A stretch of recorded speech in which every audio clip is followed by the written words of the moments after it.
মা ফাতেমা ডাক দিয়ে বলে, এরে আমার সন্তান, কোথায় খাবার পাবো? তোমাদের জন্য তো ঘরে কোনো খাবারের ব্যবস্থা নাই। ইন দ্য মিন টাইম আমার মায়ার নবী ইমাম হাসান হুসাইনের কাছে গিয়া হাজির হয়েছেন। ইমাম হাসান হুসাইন ডাক দিয়ে বলে, না না, তোমার মেয়ে ফাতেমার বিরুদ্ধে আমাদের একটা বিচার আছে, বিচারটা করে দেন। এবার নবী ডাক দিয়ে বলে, রে ভাই, কি তোমাদের বিচার? মায়ের বিরুদ্ধে সন্তান আমার কাছে বিচার দিতে চাও? ইমাম হাসান হুসাইন ডাক দিয়া বলে, না না, আজ 2 দিন হয়ে গেল তোমার মেয়ে আমাদেরকে খাবার দেয় না, শুধুমাত্র মিথ্যা বলে বলে ঘুম পাড়ায়া পাড়ায়া সময় কাটায়, আমাদেরকে কোনো খাবার দেয় না। এতটুকু বলার পর আমার নবী ডাক দিয়ে বলে, রে ভাই ইমাম হাসান হুসাইন, তোরা 2 দিন খাবার না পাইয়া মায়ের বিরুদ্ধে বিচার দিচ্ছ, আর আমি নবীর দিকে তাকায় দেখো, 1 দিন 2 দিন নয়। আরে ইমাম হাসান হুসাইন, আমি তোর নানা বিশ্বের রহমাতুল লিল আলামিন নবী আজ 7 দিন যাবত না খাইয়া পেটে 7টা পাথর বেঁধে রেখেছি, কারো কাছে বিচার দেই নাই। ইতিহাস থেকে অর্জন করলাম, নবীকে যে আল্লাহ কষ্ট দিয়েছেন দুনিয়ায়, আপনারা বলেন ওই নবীর ওয়ারিস হলো উলামায়ে কেরাম। আলেমদের কষ্ট হবেই হবে, এটা দুনিয়ার শান শৌকত। তবে কষ্টের পর আমি আপনাদেরকে শোনাতে চাচ্ছি, এই মাদ্রাসার ছাত্রকে আমার আল্লাহ পাক রব্বুল আলামিন জান্নাতের টিকিট দেওয়ার পর দাঁড়ায় থাকবে আর বলবে, মাওলা দুনিয়াতে কত কষ্ট করেছি, আজ হাসরের ময়দানে আপনার কাছে আমার কিছু চাওয়ার আছে। আল্লাহ ডাক দিয়ে বলবে, রে বান্দা বল, দুনিয়াতে তুই কত কিছু চেয়েছো, আমি আল্লাহ দুনিয়াতে তোমাকে দেই নাই, কিন্তু হাসরের ময়দানে তুমি যার ব্যাপারে সুপারিশ করবে, যা কিছু বলবি, আমি আল্লাহ তোমার কথাগুলো শুনবো। এবার ওই হাফেজে কোরআন ডাক দিয়ে বলবে, রে মালিক, আমি যেই মাদ্রাসায় রাত্রি বেলায় যাপন করে সারা দিন থাকা খাওয়া করে, যেই এলাকার মধ্যে আমি তোমার কোরআন এর ইলম অর্জন করেছি, আয় আল্লাহ ওই এলাকার মানুষগুলোকে আমার সামনে হাজির করে দাও। এবার আল্লাহ পাক রব্বুল আলামিন আপনাকে আমাকে ওই হাফেজে কোরআনের সামনে দাঁড় করায়া দেওয়া হবে। এগুলো বিশ্বাস হয় কি হয় না? আল্লাহ পাক রব্বুল আলামিন বলেন, ইয়াউমা ইয়াফিরুল মারউ মিন আখিহি ওয়া উম্মিহি ওয়া আবি ওয়া সাহিবাতিহি ওয়া বানিহি। এমন একটি সময় বান্দা তোমার জীবনের জন্য অপেক্ষমান, যেই সময় তোমার মা তোমাকে ছেড়ে পালিয়ে চলে যাবে, পরিচয় দিবে না, ভাই তোমার থেকে বিদায় নিয়ে চলে যাবে, ভাই তোমার ভাইয়ের পরিচয় দিবে না, বন্ধু তোমাকে বন্ধুত্বের পরিচয় দিবে না। আল্লাহ পাক রব্বুল আলামিন বলেন, বান্দা যাদের সম্পর্ক কোরআনের সাথে থাকবে, ওই কঠিন মুসিবতের ময়দানে এই কোরআন প্রেমিক হাফেজে কোরআনের সাথে ভালোবাসার খাতিরে তোমাকেও জান্নাত দান করবে। আল্লাহ পাক রব্বুল আলামিন বলবেন, হাফেজে কোরআন দাঁড়ায় যাও। কথা কার? আরো জোরে কোন, আওয়াজ দিয়ে জোরে বলেন, তিনি কে?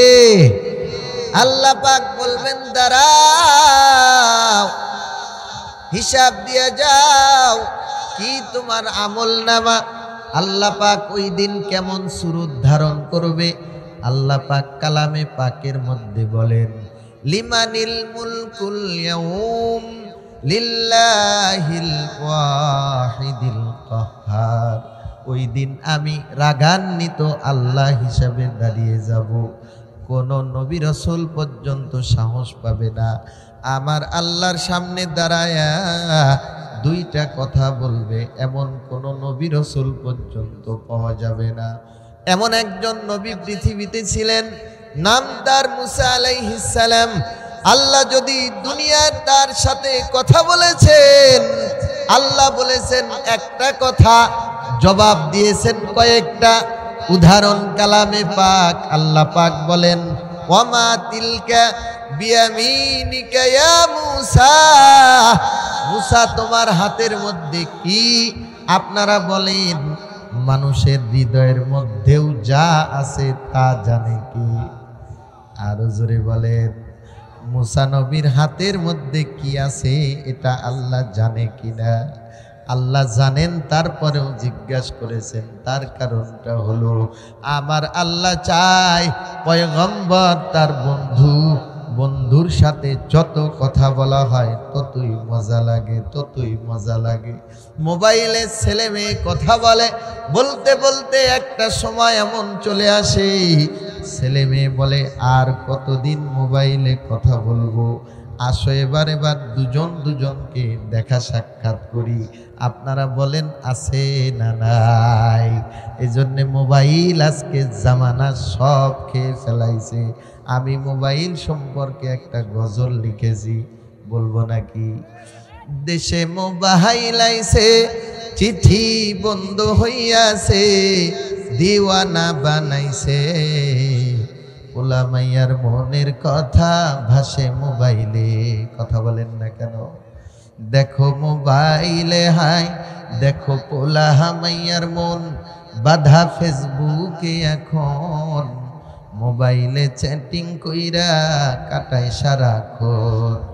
এই মোবাইল পাইয়া ওই মা বোনের মাইয়া কি কাণ্ড ঘটাইছে, স্বামীর সংসার সাইরা দিয়া পালায়া গেছে।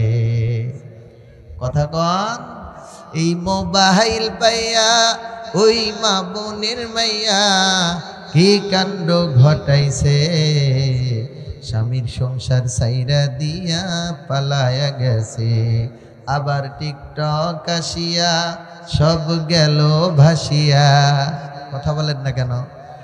মোবাইলের এই টিকটক বৃদ্ধ হয়ে গেছে, দাড়ি পেকে গেছে, টিকটকে নাচানাচি করতেছে, আছে না নাই? এরপরে বুরকা পরে মেয়েটা, হাত মোজা পা মোজাও পরে, কিন্তু টিকটকে এসে বুরকার ভিতর থেকে নাচানাচি করে। আপনারা বলবেন হুজুর কেমনে আপনারা জানেন? আরে ভাই মোবাইল তো আমাদের হাতেও আছে, দেখতে না চাইলেও দেখা যায়। ইউটিউবে ঢুকি কিছু বড়দের কথা শুনবো, এখানে অ্যাড চলে আসে, আগে টিকটকের মেয়েদের নাচ দেখতে হয়। কথা বুঝেন নাই? এই জন্য এখন এমন একটি সময় চলতেছে, ঈমান ধরে রাখা এত কঠিন যে রাসূল পাক সাল্লাল্লাহু আলাইহি সাল্লাম বলেছেন এমন একটি সময় আসবে যে সময় হাতের মুঠোর মধ্যে আগুন চেপে ধরে রাখা যত কঠিন, তার চাইতেও বেশি কঠিন হবে মুমিনের কলবের ভিতর ঈমানকে ধরে রাখা। আমার মন বলে সময়টি এখন চলতেছে। আবার টিকটক আসিয়া সব গেল ভাসিয়া, সিদ্দিক চোরাও নায়ক হইল আইডি খুলিয়া। এই মোবাইলে হাই কি জাদু আছে ভাই, হোলা পান বুইজাছে, পড়ালেখা তুইলা রাখছে সপ্ত আকাশে, হে ওরা নামাজ কালাম তুইলা রাখছে সপ্ত আকাশে। আপনারা বলেন এই জামানায় মোবাইল একটা বড় ক্ষতি না ভালো? আরো জোরে বলেন। গার্জেনদের কাছে এসএসসি পাস করার আগেই মোবাইলের আবদার করে, মাদ্রাসাগুলোতেও মোবাইলের আকড়া বন্ধ করা যায় না। আপনার বাবা হিসাবে, আপনি ফ্যামিলির প্রধান হিসাবে আপনাকে মেসেজ দিতে চাই, ভালো করে শুনে রাখবেন চরভানুডাঙ্গার মুসলমান ভাইরা আমার, পর্দার আড়ালের মা বোনেরা আমার, কিয়ামতের ময়দানে আপনার সন্তানের আমলনামা সম্পর্কে আল্লাহ পাক আপনি গার্জেন হিসাবে আপনাকে জিজ্ঞাসা করবেন। হিসাব দিয়া যাও বান্দা তোমার কি অবস্থা হবে। মোবাইলে কথা বলতে বলতে যেমন এক সময় আশেক মাশুকের দেখা হয়ে যায়, আমার আল্লাহ পাক রব্বুল আলামিনের সবচাইতে প্রিয় মানুষ যিনি ছিলেন তারা হলেন জামানার সবচাইতে বড় বড় নবী রাসূল। তার মধ্যে উল্লেখযোগ্য একজন নবী মুসা আলাইহিস সালাম। আমার আল্লাহ তার সাথে কথা বলেছেন দুনিয়াতে। আমি বুঝাতে চাই, যেই মুসা নবী আল্লাহর এক প্রশ্নের সাথে জবাব একটা না দিয়ে ৩-৪টা দিয়েছেন। আল্লাহ জিজ্ঞাসা করেছেন, ওয়ামা তিলকা বিয়ামিনিকা ইয়া মুসা, মুসা তোমার হাতের মধ্যে কি আছে? মুসা নবী ডাক দিয়া বলেন, হিয়া সক, আল্লাহ আমার হাতের মধ্যে এটা একটা লাঠি। জোরে বলেন কি? হিয়া সক আতাওয়াক্কাউ আলাইহা, এই লাঠির উপর ভর করে আমি চলাফেরা করি। ওয়া আহুসসু বিহা আলা গনামি, আমি এই লাঠি দিয়া পাতা পেরে ছাগলকে খাওয়াই। ওয়ালিয়া ফিহা মাআরিবু উখরা, আল্লাহ এছাড়াও আমি এই লাঠি দিয়া আরো অনেক কাজ করি। জবাব ছিল একটা, আল্লাহ আমার হাতের মধ্যে লাঠি, কিন্তু জবাব দিয়েছেন মুসা নবী ৩টা। যেই মুসা নবী আল্লাহর সাথে এত কথা বলেছেন, ওই নবী পর্যন্ত হাসরের ময়দানে থরথর করে কাঁপতে থাকবে আর বলবে, নাফসি নাফসি, আল্লাহ আমাকে বাঁচাও, আমাকে বাঁচাও।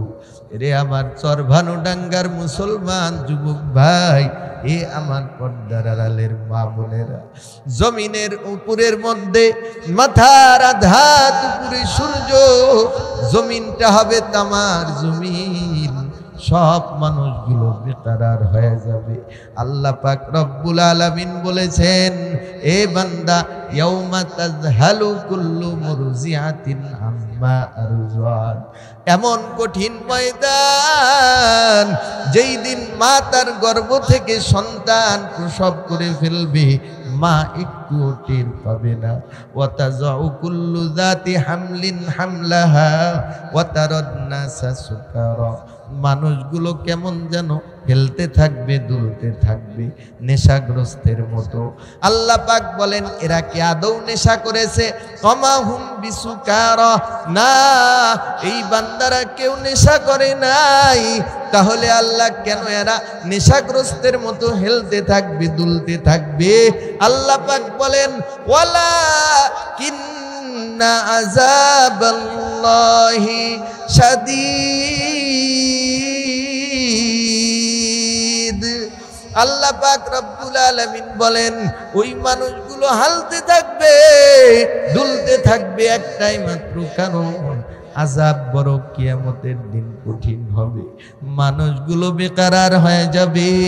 এর চরভানুডাঙ্গার মুসলমান, যেই মাদ্রাসা আপনারা কায়েম করেছেন, আমি এই মেসেজটা দিতে চাই, ওই দিন এই আপনার মাদ্রাসার একটা ছাত্রকে আমার আল্লাহ জান্নাতের ফয়সালা করে দিবেন, আর বলবে, যাও এরে হাফিজ কোরআন, দুনিয়ায় তুমি কত কষ্ট করেছো, ৩,০০০ টাকার বেতন মাসিক ইমামতি, বলেন এই দেশে আছে না নাই? কথা বলতে হবে, ওয়াজ শুনতে চাইলে আওয়াজ দিতে হবে, আছে না নাই? বহু কষ্ট করে কিছু কথা বলবো ইনশা, আরো জোরে বলেন, নাকি এই দেশের মানুষের মুখে কোনো আওয়াজ নাই? আছে তো? একটু জোরে তাকবীর হবে, লিল্লাহে তাকবীর, নারায়ে তাকবীর। কোরআন সুন্নাহর আলো ঘরে ঘরে বহু জ্বলেছে, এবার সংসদে জ্বালাতে হবে। যেই সংসদে জ্বললে এই দেশের কোন চোর, গুন্ডা, লুচ্চা, বদমাইশ নিরপরাধ ভাবে কোনো মানুষকে হত্যা করার সাহস পাবে না। এজন্য আপনারা এখন থেকে বলবেন, কোরআন সুন্নাহর আলো সংসদে জ্বালো। পারবেন তো ইনশাআল্লাহ? কোরআন সুন্নাহর আলো, নারায়ে তাকবীর। আমার বন্ধুরা, ওই দিন এত কঠিন, কিয়ামত আমাদের সামনে আছে, জোরে বলেন আছে না নাই? যেই দিন মারা যাব, ওই দিন বুঝতে পারবো আমাদের কিয়ামতটা কত ভয়ঙ্কর। ওই দিন এই মাদ্রাসার একজন ছাত্রকে, চরভানুডাঙ্গা দারুস সুন্নাহ নুরানিয়া মাদ্রাসার একটা ছাত্রকে আবার আল্লাহ ডাক দিয়ে বলবে, দাঁড়াও, আর যাও, তোমার জন্য জান্নাতের ফয়সালা হয়ে গেল। এই হাফেজে কোরআন দাঁড়িয়ে থাকবে স্ট্রেট, আল্লাহর ফেরেশতারা বলবে যাও জান্নাতের দিকে যাও, আমার আল্লাহ তো তোমার কুদরতের ফয়সালা করে দিয়েছেন, তুমি কেন জান্নাতে যেতে লেট করতেছো?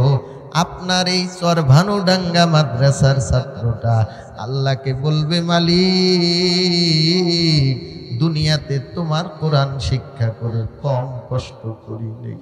এই যে আমার ডানে বামে কত ওলামায়ে কেরাম আজকে দেখতেছেন এরা বড় শান শৌকতে হুন্ডা নিয়ে চলাফেরা করে, এদের পূর্ব ইতিহাসটা শুনে দেখেন কত কষ্ট করেছেন মাদ্রাসার জন্য, মসজিদের জন্য, নিজের ব্যক্তি জীবনের জন্য। আলেমদের এত কষ্ট কারণটা কি? আমি একটু রিসার্চ করে দেখলাম ওলামায়ে কেরাম দুনিয়াতে কেন এত তাদের কষ্ট হয়। আমি যদি আল্লাহর কসম করেও বলি তোর ভানুডাঙ্গার যুবক ভাই, আমার কসমের কোনো হলফ দিতে হবে না, আমার কোনো জরম হবে না, জরিমানাও হবে না। এই জমিনে আলেমদের এত কষ্ট একটাই কারণ, আমার আল্লাহ তার প্রিয় নবীকে জমিনে কোনোদিন সুখ দেয় নাই। 63টি বছর আমার নবীজি শুধুমাত্র কষ্টের পর কষ্ট করেছেন।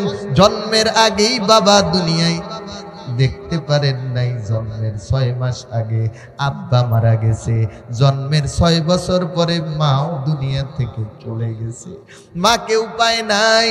আমার নবীজি কষ্ট করেছেন মানুষের দাঁড়ে দাঁড়ে দাঁড়ে দাঁড়ে। আবু তালেব, আব্দুল মুত্তালিব এক একজনের কাছে দায়িত্ব পালন করে আমার নবীকে আস্তে আস্তে করে আল্লাহ বড় করেছেন। বড় হওয়ার পর মক্কার মধ্যে তেমন কোন সম্পদের মালিক আমার নবী ছিলেন না। 25 বছর বয়সে খাদিজাতুল কুবরাকে বিবাহ করেছেন। বিবাহ করার পর আল্লাহর নবী গারে হেরার মধ্যে গিয়া 15 বছর ধ্যান খেয়াল করেছেন। 40 বছর বয়স হয়ে যাওয়ার পরে আমার আল্লাহ কোরআনে কারীম নাজিল করে দিলেন। কোরআন নাজিল হওয়ার পর নবীজির কষ্টটা আরো বৃদ্ধি হয়ে গেল। কত প্রকারের যন্ত্রণা আমার নবী সহ্য করেছে, কাফেরদের মার, কাফেরদের আঘাত। আমার নবীজির উহুদের ময়দানে লোহার টুপিটা মাথার মধ্যে ঢুকে গিয়েছে, দান দান মোবারক শহীদ হয়ে গেছে। তায়েফের মানুষগুলো আমার নবীকে পাথর নিক্ষেপ করেছে। কখনো আমার নবী না খাইয়া পেটে 3টা 5টা পাথর বেঁধেও দিন কাটাইছে। নবীজির নাতি ইমাম হাসান হুসাইন মা ফাতেমাকে ডাক দিয়ে বলে, মা আজ 2 দিন হয়ে গেল আমাদের ঘরে কোনো খাবার নাই। আরে মুসলমান ভাই, আজ তুমি নামাজ পড়তে চাও না, রোজা রাখতে চাও না, মসজিদ মাদ্রাসায় তোমার ভালো লাগে না, আলেমদের ভালো লাগে না, অথচ তোমার পূর্বপুরুষ সাহাবায়ে কেরামের ইতিহাসটা তোমাকে জানতে হবে। মা ফাতেমা ডাক দিয়ে বলে, এরে আমার সন্তান, কোথায় খাবার পাবো? তোমাদের জন্য তো ঘরে কোনো খাবারের ব্যবস্থা নাই। ইন দ্য মিন টাইম আমার মায়ার নবী ইমাম হাসান হুসাইনের কাছে গিয়া হাজির হয়েছেন। ইমাম হাসান হুসাইন ডাক দিয়ে বলে, না না, তোমার মেয়ে ফাতেমার বিরুদ্ধে আমাদের একটা বিচার আছে, বিচারটা করে দেন। এবার নবী ডাক দিয়ে বলে, রে ভাই, কি তোমাদের বিচার? মায়ের বিরুদ্ধে সন্তান আমার কাছে বিচার দিতে চাও? ইমাম হাসান হুসাইন ডাক দিয়া বলে, না না, আজ 2 দিন হয়ে গেল তোমার মেয়ে আমাদেরকে খাবার দেয় না, শুধুমাত্র মিথ্যা বলে বলে ঘুম পাড়ায়া পাড়ায়া সময় কাটায়, আমাদেরকে কোনো খাবার দেয় না।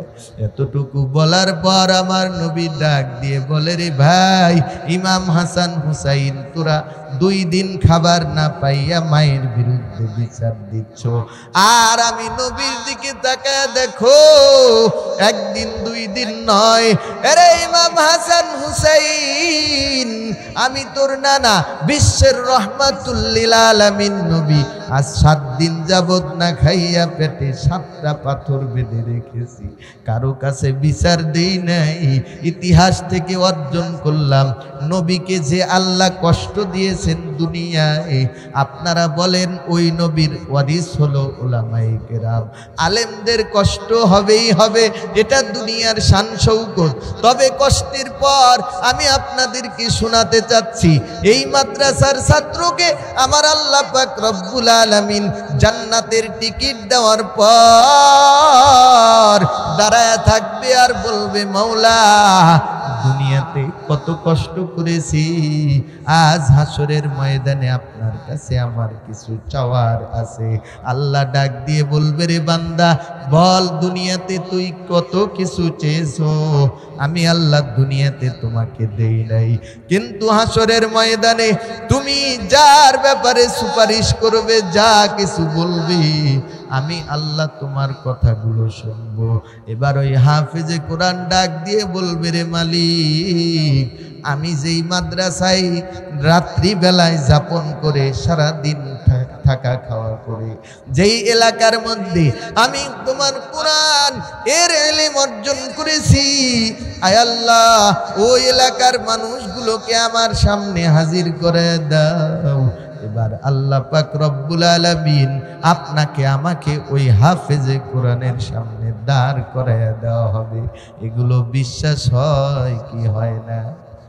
আরো জোরে বলেন। এবার আমরা দাঁড়িয়ে যাব, হাফেজে কোরআন তাকাবে আর আল্লাহ তাআলাকে বলবে, মালিক তোমার বান্দারা নিজের বাড়িতে খাবার ছিল না, টাকা ছিল না, কিন্তু আমাদেরকে কোনোদিন কষ্ট করতে দেয় নাই। এমনও মানুষ আছে আমি দেখেছি, আমার বাবা আমি যার সন্তান, হুজুররা এসে বলছে মাদ্রাসায় টিউবওয়েলের ব্যবস্থা নাই, আমার আব্বা নিজের বাড়ির টিউবওয়েল খুলে নিয়ে মাদ্রাসায় দিয়ে আসছে। সন্তান এই রকম ভাবে অনেক মানুষ সহযোগিতা করে চর ভানুডাঙ্গা মাদ্রাসায় কোরআন পড়ার সুযোগ করে দিয়েছেন। আয় আল্লাহ আমি হাফেজে কোরআন হয়ে ওই সকল লোকদের পক্ষে সুপারিশ করতেছি, আল্লাহ গো তুমি আমাদেরকে দুনিয়াতে কম কাঁদাও নাই, কিন্তু আজকে হাসরের ময়দানে ওই চর ভানুডাঙ্গার সব মানুষগুলোকে নিয়ে তোমার জান্নাতে ঢুকে যেতে চাই। ফেরেশতাদেরকে আমার আল্লাহ ডাক দিয়ে বলবে, এ ফেরেশতার দল, আমার এই হাফেজে কোরআনের দৃষ্টিটা দেখো, তার দৃষ্টি যত দূর যায় আর তার সুপারিশ করা চর ভানুডাঙ্গার গ্রামের সকল পুরুষ এবং মেয়েদেরকে এই হাফেজে কোরআনের সুপারিশের বিনিময় আমি আল্লাহ জান্নাত দান করে দিলাম। আল্লাহ আল্লাহ क्या मुबारक नाम है, अल्लाह अल्लाह आशिकों का काम है, अल्लाह अल्लाह तू मेरा माबूद है, अल्लाह अल्लाह तू मेरा माशूक है। বলেন তো মরণ একদিন আছে না নাই? একদিন মরতে হবে। অতএব মরার আগে এই মাদ্রাসার সাথে আমরা থেকে মৃত্যুবরণ করতে কারা কারা চাই, দুটো হাত উঠায়া আল্লাহকে দেখা দে। আয় আল্লাহ আমাদেরকে তুমি মাদ্রাসার সাথে মুহিব্বিন বান্দা হিসাবে কবুল করে নাও, জোরে বলেন আমিন। আয় আল্লাহ আজকে আমার জবান দিয়ে দোয়া করে যাই, এই চর ভানুডাঙ্গা মাদ্রাসাটাকে তুমি এই এলাকার হাসরের ময়দানে নাজাতের উসিলা বানায় দিও, জোরে বলেন আমিন। আমার বন্ধুরা এতক্ষণ পর্যন্ত বললাম যেই কথা, তার দ্বারা বোঝা গেল মাদ্রাসা করে আমরা ভাগ্যবান, জোরে বলেন কি বান। এই মাদ্রাসার উসিলায় আল্লাহ পাক এই এলাকার মধ্যে কোনো প্রকারের গজব দিবে না। আপনি রাত্রিবেলায় ঘুমান, এরে যুবক ভাই ভালো করে একটু মিলায়া দেখবা, এই জায়গায় মিথ্যা বলার সুযোগ নাই, কারণ হিসাব আমাকে দেওয়া লাগবে কি লাগবে না? আল্লাহ পাক রব্বুল আলামিন বলেছেন, ইন্নামা আলাইকাল বালাগ ওয়া আলাইনাল হিসাব। আপনার দায়িত্ব হচ্ছে পৌঁছায় দেওয়া, হিসাব নেওয়ার দায়িত্ব আমি আল্লাহর। এর চর ভানুডাঙ্গার মুসলমান, আপনারা রাত্রিবেলায় ঘুমান, সকাল 8টা বাজে কারো ঘুম ভাঙ্গে, কারো ঘুম ভাঙ্গে 9টায়, কারো ঘুম ভাঙ্গে 7টায়, আবার এমনও যুবক আছে 10টা বাজে ঘুম থেকে উঠে, আছে না নাই? কিন্তু আপনার গ্রামের এই মাদ্রাসার ছাত্রর দিকে লক্ষ্য করে দেখবেন, চ্যালেঞ্জ করে বলতে চাই, আমাদের সমস্ত কওমি মাদ্রাসাগুলোর মধ্যে আপনারা খবর নিবেন, ফজরের আজানের কমপক্ষে 30 মিনিট আগে হেফজখানার ছোট্ট একটা ছেলে দাঁড়ায় যায়, ওযু বানায়া ইস্তেঞ্জা করে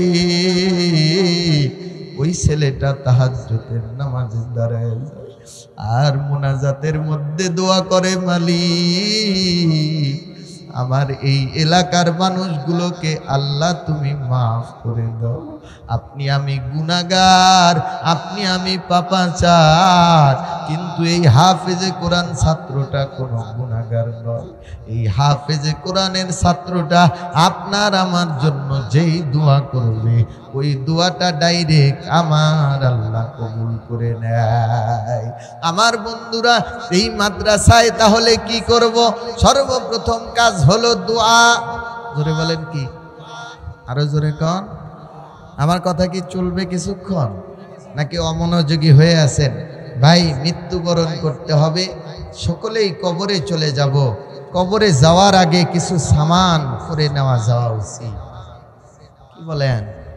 কত দুনিয়া দেখলাম, এ দুনিয়া গলে মিশে ভাই, মায়ায় বাদে সংসার, আজ আসি কাল নাই, কে আপন আর কে বাপর, কোটি টাকার মালিক দেখো অভাব হয় না দূর, গরিব ঘুমায় আরাম করে মনটা বাহাদুর, ফেরাউনের লাশটা দেখো মিশর জাদু ঘরে, খায় না মাটি পোকা মাছি সবাই ঘৃণা করে, উঁচু জমিন থেকে পানি নিচু জমিনে যায়, তেমনি খোদার রহমত আসে নম্রতার হৃদয়, ভোগ বিলাসের বাড়ি গাড়ি পরে রবে সব, থাকতে সময় স্মরণ করো আল্লাহ আমার রব, থাকতে সময় স্মরণ করো আল্লাহ আমার রব। আমাদের রবকে আরো জোরে বলেন,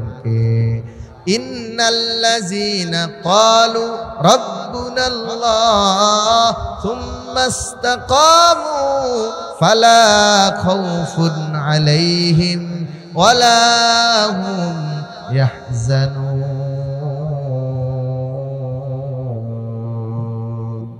আল্লাহ পাক রব্বুল আলামিন বলেন, আমাকে যারা রব হিসাবে স্বীকার করেছো তাদের কোনো ভয় নাই।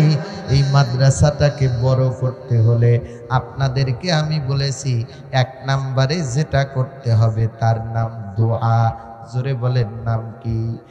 আল্লাহর কাছে দোয়া করবেন আজকের থেকে, সময় তো আর নাই, মরণের তো কোনো গ্যারান্টি নাই, যে কোনো টাইমে আজরাইল আঘাত হানতে পারে, কারণ আল্লাহ বলেছেন লিকুল্লি উম্মাতিন আজাল, ইযা জাআ আজালুহুম লা ইস্তাখিরুনা সাআতাও ওয়া লা ইস্তাকদিমুন। এরে মুমিন, কোথায় দিয়ে তুমি ঘুরতেছো? তোমার মরণ কিন্তু তোমার পিছু পিছুই চলছে, যে কোনো টাইম তোমাকে আঘাত আনবে, যে কোনো টাইমে তোমার মরণ হবে। অতএব আজকের থেকে, এখন থেকে এই মাদ্রাসার জন্য দোয়া করব, আল্লাহ আমার এই সরভানুডাঙ্গা গ্রামের মধ্যে জান্নাতের একটা ফ্যাক্টরি হয়ে গেছে, আয় আল্লাহ আমার এই জান্নাতের ফ্যাক্টরিটা তুমি কবুল করে নাও। আপনারা উত্তরবঙ্গের বড় মাদ্রাসা দেখেছেন, জামিল মাদ্রাসা, নাম কি? কথা বলেন না কেন? আজকে আমাদের মধ্যে সবক নাই, বুঝি না, মনে করি হুজুররা আমাদেরকে ডিস্টার্ব করে, আমরা মনে করি হুজুররা ছাত্ররা বাড়ি বাড়ি এসে চাউল তোলে। আরে ভাই, খোদার কসম করে বলি, এই জমিনে যদি কোনো শ্রেষ্ঠ সন্তান থাকে সেই সন্তানটার নাম হচ্ছে মাদ্রাসার ছাত্র। স্কুলের বড় বড় টিচারদেরকে দেখেন, আমরা তাদেরকে দেখেছি বাবা মা মারা যাওয়ার পরে সর্বপ্রথম ওই মসজিদের ইমামের কাছে দৌড়ায়, জিজ্ঞাসা করলাম, আরে ভাই আপনি তো প্রাইমারির বড় টিচার, আপনি তো হাই স্কুলের উচ্চ বিদ্যালয়ের বড় শিক্ষক, আপনি তো কলেজ ইউনিভার্সিটির প্রফেসর, আমার সাথে এমনও সম্পর্কিত মানুষ আমি দেখেছি বাংলাদেশ গভর্নমেন্ট পরিচালিত একটি মসজিদে জুমার দায়িত্ব পালন করার সুবাসে আমি অনেককে দেখেছি সচিবালয়ের মানুষ, কিন্তু বাবা মার জানাজায়ের 4টা তাকবীর পড়তে পারেনি। কথা বলেন না কেন? আপনারা রাগ করতেছেন? এজন্য আপনাদেরকে বলবো দোয়া করবেন এই মাদ্রাসার জন্য। সর্বপ্রথম আল্লাহ আমার এই সর ভানুডাঙ্গা মাদ্রাসাকে তুমি কবুল করে নাও। আপনার দোয়া যদি কবুল হয়, গ্রামের কেউ আপনার জানাজায় না আসলেও এই মাঠে আপনার জানাজার নামাজে এই সর ভানুডাঙ্গার ছোট্ট 7 বছরের হাফেজে কোরআন আপনার জানাজায় দোয়া করবে। দয়ার মালিক আল্লাহ, যাদের গ্রামে মাদ্রাসা পড়তেছি এই গ্রামের একটা মুমিন আজ কবরে চলে গেল, তার কে আছে আমি জানি না। দোয়া করি মাওলা, আমার 7 বছর বয়সের এই কোরআনের তালিবুল ইলমের দোয়ায় তুমি এই সর ভানুডাঙ্গার আজকের মৃত মানুষটাকে মাফ করে দাও। এই দোয়ার জন্যে কোটিপতি হওয়া লাগবে না, যে যত গরিব তার দোয়া তত বেশি। আমি এখানে এসেছি এই দোয়ার আবদার নিয়ে। আমার এই লাইফ জীবন, আমার বাবা বলেছেন জীবনে কোনোদিন কোরআন বলে অর্থের চিন্তা করবা না, দিলেও আলহামদুলিল্লাহ, না দিলেও আলহামদুলিল্লাহ। আমার বাবা 4 বছর পূর্বে কবরে চলে গেছে। আলহামদুলিল্লাহ, বাবার নেক দোয়ায় হেলিকপ্টার থেকে শুরু করে বিমানের টিকিট পর্যন্ত মানুষ করে দেয়। দোয়ার জন্য হুজুর আপনি এখানে আসবেন, কোনো কষ্ট যেন না হয়। আলহামদুলিল্লাহ, তামাম বাংলাদেশ 64 জেলায় দিনের কাজ আল্লাহ করাইতেছে একটাই মাত্র কারণ, বাবা মার দোয়া আর মাদ্রাসার ওস্তাদদের দোয়া। আপনারা সর্বপ্রথম এই মাদ্রাসার জন্য যে কাজটি করবেন তার নাম হচ্ছে শেষ রাত্রিতে আল্লাহর দরবারে দুহাত প্রসারিত করে এতটুকু বলবেন, মাওলা আমার সর ভানুডাঙ্গা মাদ্রাসাকে তুমি কবুল করো। আমিন জোরে বলেন। এখানে হাফেজে কোরআন হবে, এখানে আলেম হবে, এখানে কোরআনের তাদরিস হবে। আপনাদেরকে আরো একটি কথা বলবো, 2 নাম্বারের যেটা দায়িত্ব সেটা হলো আপনি আপনার ঘর থেকে একটি সন্তানকে মাদ্রাসায় পড়াবেন। পারবেন তো ইনশাআল্লাহ? নিয়ত করেন ভাই, দুনিয়ার স্বপ্ন কোনোদিন শেষ হবে না, দুনিয়ার স্বপ্ন কখনো শেষ হবে না। একটা টাইমে মনে করতাম টাকা হলে বুঝি শান্তি, না, টাকা এখন হাতের ময়লা। পায়ের নিচে জুতার ব্যাগের ভিতরে মানুষ টাকা উঠে দিয়ে দোয়া চায়, একটা ডেট নেয়, বাকি হৃদয়ের ভিতরে দুনিয়া এ পরিমাণ জিরো করে রেখেছি, মানুষ ঢাকা যাওয়ার জন্য পাগল। আলহামদুলিল্লাহ, আমি 8 বছর ঢাকা থেকে গ্রামে আসছি শুধুমাত্র দোয়ার আশায়, কোনো টাকা পয়সার ইচ্ছা নাই। আলহামদুলিল্লাহ, দুনিয়া খাইলেও আসি, না খাইলেও আসি। এই যে সানোয়ার হুজুরকে জিজ্ঞাসা করেন, চকমেহেদি মাদ্রাসা পরিচালনা করতে কি পরিমাণ চোখের পানি যায়, কি পরিমাণ কষ্ট যায়। তার মাদ্রাসা তো মোটামুটি একটা শিডিউলে আছে। এই সর ভানুডাঙ্গায় আমাদের যে সেরে তাজ, এই উত্তরবঙ্গের একজন মুরব্বী মাওলানা সানাউল্লাহ হুজুরকে আপনারা দায়িত্ব দিয়েছেন, তিনি জানেন এই মাদ্রাসার জন্য কি পরিমাণ কষ্ট, বেদনা, যন্ত্রণা, অভাব অনটন। তারপরেও তাদের হৃদয়ে, আমাদের হৃদয়ে শান্তির বার্তাবহ একটাই মাত্র কারণ, আমরা দুনিয়ার পাগল না, আমরা এমন এক কোরআনের ওহির ইলম অর্জন করেছি, কালো অক্ষর 29টি হরফ, আলহামদু সূরা থেকে নিয়ে সূরা নাস পর্যন্ত কোরআনের 114টি সূরা বুকে ধারণ করেছি। রাসূল পাক সাল্লাল্লাহু আলাইহি সাল্লামের লক্ষাধিক হাদিস এই বক্ষে অব্যাহত রেখেছি। একটাই উদ্দেশ্য, মাবুদ দুনিয়া চাই না, তুমি আমাদেরকে পরকালের বাদশাহ হিসাবে কবুল।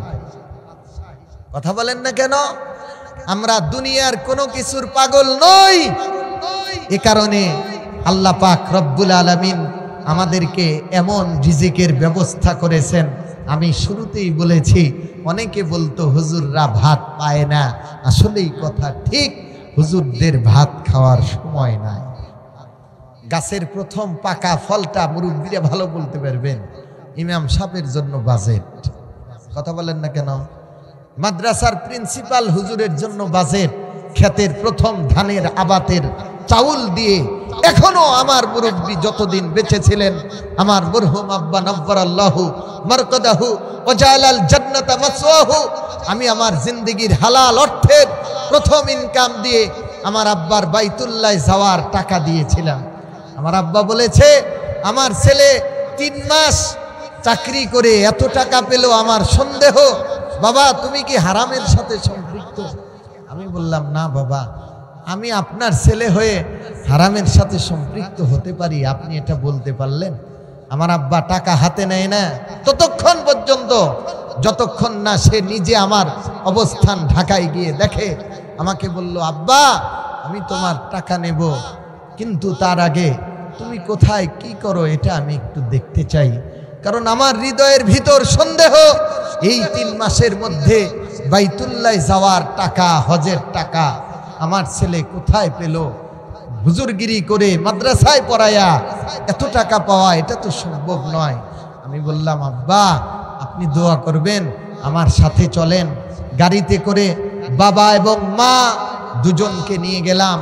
বাবা আমার অবস্থান দেখে আমার মাদ্রাসার ভিতর গিয়ে দুহাত প্রসারিত করে বলেছেন, মালিক আমি আজকে সাক্ষী দিচ্ছি, আমার ছেলেকে তুমি যে অবস্থান দিয়েছো এটা একদিনের মূল্য ধরা যেতে পারে। আমার ছেলে হালাল ইনকাম করে আমি বাইতুল্লাহ যাওয়ার নিয়ত করে ফেললাম।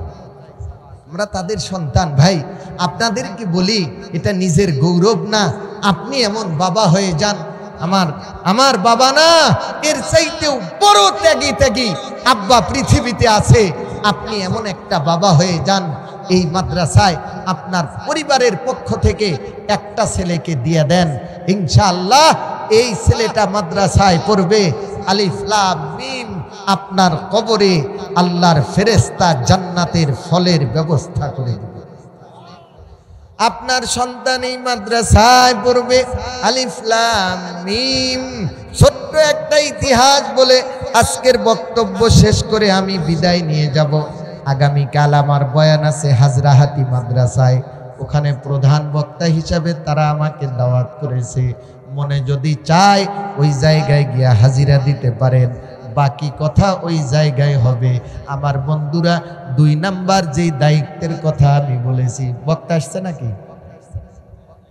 আসলে নিয়ে আসেন, সমস্যা নাই, আমি ছেড়ে দিতে প্রস্তুত। আচ্ছা ইনশাল্লাহ।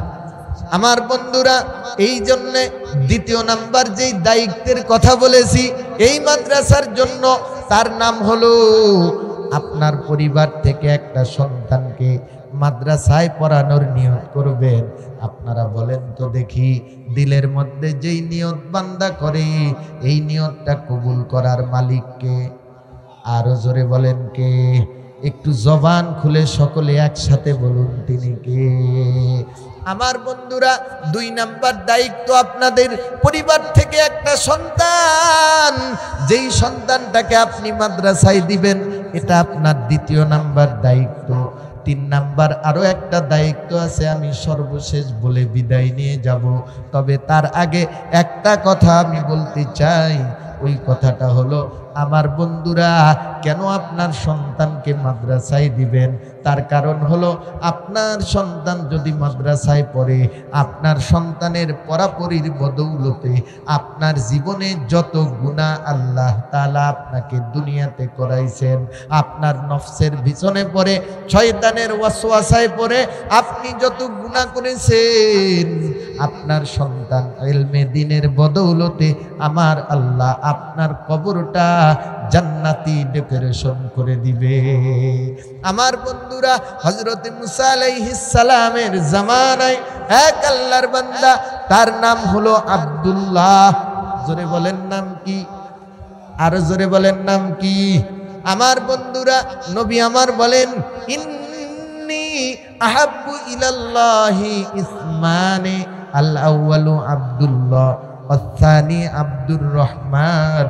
আল্লাহর কাছে সবচাইতে দুইটা নাম হচ্ছে প্রিয়। এক নাম্বার নাম হলো আব্দুল্লাহ, দুই নাম্বার নাম হলো আব্দুর রহমান।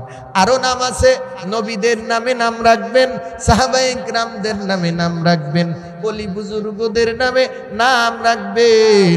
এরে আমার চরভানুডাঙ্গার মুসলমান, এই আব্দুল্লাহ নামে এক আল্লাহর বান্দা সন্তানকে ওসিয়ত করে গেছে, এরে সন্তান আমি যদি মারা যাই তাহলে এই জামানার যিনি নবী ওই নবীর সাথে সাক্ষাৎ করবা, আর ওই নবীর কাছে আমি আব্বার জন্য দোয়া চাইবা, আর তার যেই ধর্মগ্রন্থ কিতাব আছে ওই কিতাবটা তুমি তেলাওয়াত করা শিখবা।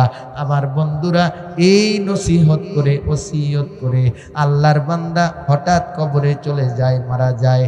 মারা যাওয়ার পর এই সন্তানটা আমার বন্ধুরা আস্তে আস্তে করে বড় হয়। বড় হওয়ার পরে এই ছেলেটাকে এই ছেলের মা মাদ্রাসায় দিয়া দেয়। আমার বন্ধুরা, ওই জামানার ওই নবীর কিতাব অনুযায়ী সন্তানটা কিছু লেখাপড়া শেখার পর আমার বন্ধুরা তার বাবার কবর জিয়ারত করতে গেছে। যাওয়ার পরে আমার আল্লাহ পাক রব্বুল আলামিন ডাক দিয়ে বলে, ফেরেশতা, যেই বান্দার সন্তান এসে কবরের পাশে তার বাবার জন্য দোয়া করে, আমি আল্লাহ ঘোষণা দিলাম আমার ওই বান্দা আব্দুল্লাহর কবরটাকে আমি আল্লাহ জান্নাতি ডেকোরেশন করে দিলাম। এবার আসেন 3 নাম্বার দায়িত্বটার নাম হলো আমরা সবাই এই মাদ্রাসাগুলোকে সাহায্য করব ইনশাআল্লাহ। বলেন, আরো জোরে বলেন। 3 নাম্বার দায়িত্ব হলো সাহায্য করব।